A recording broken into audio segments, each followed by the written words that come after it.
क्या इस्लाम में इंटरेस्ट लेना हराम है? क्या हलाल होता है, क्या होता है शरिया लॉ, क्या ज़मीन से रिलेटेड लॉ हैं, बेटियों को और बेटों को क्या समान अधिकार मिलता है? सारे मुद्दों पे जानने के लिए हमारे साथ ताबीज हुसैन मौजूद है।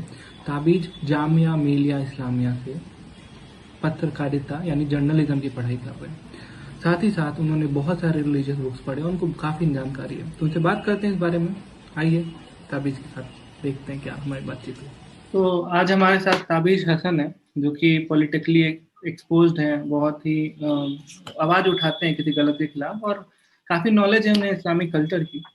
तो बहुत ही सारी ऐसे मिथ यानी कि गलत फहमियाँ हमारे समाज में लोगों में हैं। मुझे भी बहुत अच्छे से समझ नहीं आया, और इंस्टेंट इंटरनेट पे जाके सर्च करने के मैंने सोचा कि डायरेक्टली किसी ऐसे इंसान से पूछे जो कि इस बारे में जानकार हो। तो तभी सबसे पहला सवाल, ये जो मैंने आपसे पूछा था शरिया लॉ, वो क्या कहता है, वो कैसा लॉ है? उस बारे में थोड़ा डिटेल में बताएंगे हमारे दर्शकों को? भाई पहले आपके माध्यम से आपके दर्शकों को मैं सदा सलाम प्रणाम करता हूं। जी हाँ। और आपने सही सही ये आपने सवाल उठाया है कि बहुत सारे लोग भ्रमित रहते हैं हम्म। कि जिनको मालूम नहीं रहता और कुछ कुछ हम्म। मनगढ़ंत कहानी बताते रहते हैं। हम्म। तो मैं बताना चाहूंगा, सैयरों जो है वो इस्लाम से जुड़ा हुआ है। हम्म। और इस्लामिक कानून को हम लोग शरिया लॉ करते हैं। हम्म। और इसको हम बहुत ही सरल तरीके से जान सकते हैं। हम्म।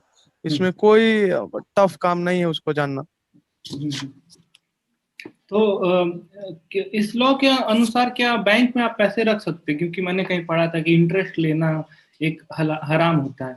तो क्या ये सही है? आप लोग बैंक में पैसे रखते हो, तो क्या वो सही है आपके किताबों के अनुसार, ग्रंथों के अनुसार? देखिए शाश्वत, मैं आपको बताना चाहूंगा हम्म। कि बैंक में जहां तक पैसा रखने की बात है, तो हम्म। आप उसको जांच पड़ताल करके आप बैंक में पैसा अपना रखें कि अगर वो इस सरैया लॉ के हिसाब से सूद, हम्म। मतलब कि इंटरेस्ट, जो हम्म। कि गलत तरीके से हम्म। लेना और देना हम्म। दोनों हराम है। हम्म। हम्म। तो अगर गलत तरीके से बैंक आपको इंटरेस्ट देता है हम्म। तो उसको लेना हराम है। हाँ, तो आप कहना चाहते हैं कि एक अच्छी रिकॉग्नाइज्ड बैंक में ही पैसे डालें, जो कि आपके पैसे का गलत इस्तेमाल ना करे। जी जी जी। जी हाँ। तो एक और सवाल था कि जैसे कुछ लोग, बहुत सारे लोग इन्वेस्ट करते हैं म्यूचुअल फंड्स में या फिर शेयर्स में किसी कंपनी के। क्या वो अलाउ है, या फिर आप करते हो, या आपके आसपास किसी को करते देखा है आपने? नहीं, मेरे ख्याल से म्यूचुअल फंड में पैसा डालना तो सही नहीं है सरैया के हिसाब से। हम्म। जी जी हाँ, ये सवाल मैंने इसलिए पूछा क्योंकि सेबी ने एक इंडेक्स बनाया है उस कुछ कंपनियों का, कि मैं आपको ये बताना चाहता हूँ कि जैसे फॉर एग्जांपल एक कंपनी है जो कि तरल पदार्थ अल्कोहल का निर्यात करती है। अगर आप उसमें आप इन्वेस्ट करते हो, तो आप एक गलत काम के लिए आप पैसे दे रहे हो, तो ऑब्वियसली वो हराम होगा। लेकिन कुछ ऐसी कंपनीज का एक इंडेक्स सेबी ने बनाया है जो कि सरैया लॉस को कंप्लाई करती हैं, जैसे इन्फोसिस है, उसमें ऐसी कंपनीज है जिनमें ऐसा कुछ काम नहीं होता है। तो उस कंपनी उस लॉ उस इंडेक्स के बारे में पढ़ रहा था।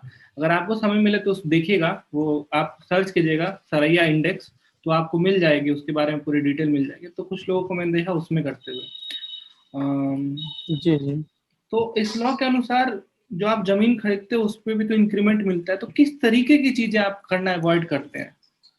तो मैं आपको सरैया लॉ के हिसाब से, हम्म। अब जब आपने जमीन की बात ही कर दी, तो हम्म। मैं इस हिसाब से आपको कुछ बताना चाहूंगा। हम्म। जैसे सरैया लॉ के हिसाब से, हम्म। ठीक है, जो एक बाप है, तभी उसका माइक थोड़ा, बेटा, माइक। एक बाप है, हम्म। ठीक है, उसके दो संतान है, जी। एक बेटा और एक बेटी। हम्म। तो उसमें सरैया लॉ के हिसाब से बेटा का अधिकार हुआ 100% पे, और हम्म। बेटी का अधिकार हुआ 50% पे, ये हम्म। सरैया लॉ कहती है। हम्म। तो मैं आपके कहने का मतलब है कि जितना अधिकार बेटी का है उससे 2 गुना अधिकार बेटे का हुआ लॉ के अनुसार। हाँ हाँ हाँ, यही यही यही यही। जी हाफ जी। बेटी का होता है और पूरा बेटे का होता है। पहले के समय तो देखा जाता था कि पूरा का पूरा जो संपत्ति था वो बेटे को ही दिया जाता था, बट ये बहुत अच्छा आजकल जो सोसाइटी इमर्ज करके आ रही है उसमें देखा जा रहा है कि दोनों को बराबर अधिकार और मिलना भी चाहिए। तो थैंक यू ताबीज हमारे साथ जुड़ने के लिए, और कुछ ऐसे तथ्य हैं जो आपने क्लियर किए, और कुछ और कहना चाहेंगे आप दर्शकों को तो आप बोल दीजिए जरूर। मैं इसी हिसाब से एक और भी बात इसमें जोड़ना चाहूंगा। हम्म। जैसे में हम्म। जैसे जैसे में हम्म। कि माइक पे उसका बात मतलब एक कीजिए। हाँ। शौहर है, ठीक है, हाँ। शौहर मतलब पति, हाँ। ठीक है, पति है और पति का देहांत हो गया, हम्म। ठीक है। तो उस टर्म में सरैया लॉ के हिसाब से हम्म। 12 आना हम्म।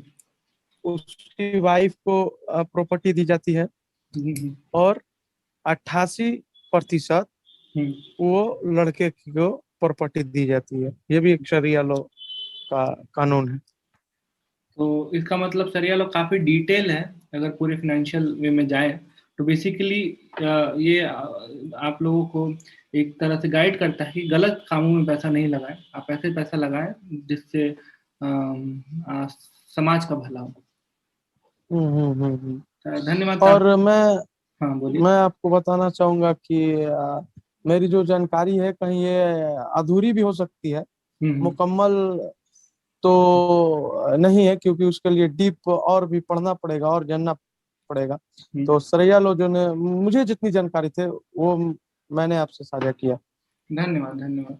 धन्यवाद ताबिज हमारे साथ जुड़ने के लिए, और आशा करते हैं आपका दिन शुभ हो, घर परिवार में सब जी स्वस्थ जी रहें, और कोरोना की अगली जी वेव जी से आप मुकाबला कीजिए, वैक्सीन लगवाइए जी जी क्योंकि अब सभी जी लगवा जी। रहे हैं। हम्म। मैं वैक्सीन लगा चुका हूँ, पहला डोज। हम्म। और मैं अपने प्रधानमंत्री हम्म। श्री नरेंद्र मोदी जी हम्म। ने जो वैक्सीन लगाया है, हम्म। कोवैक्सीन, हम्म। उसी का डोज मैंने पहला डोज लिया है। जी हाँ जी हाँ। चलिए तभी स्वस्थ रहें और खुशहाल रहें, इसी नोट पे विदा जी लेते हैं आपसे। धन्यवाद। जी जी, धन्यवाद।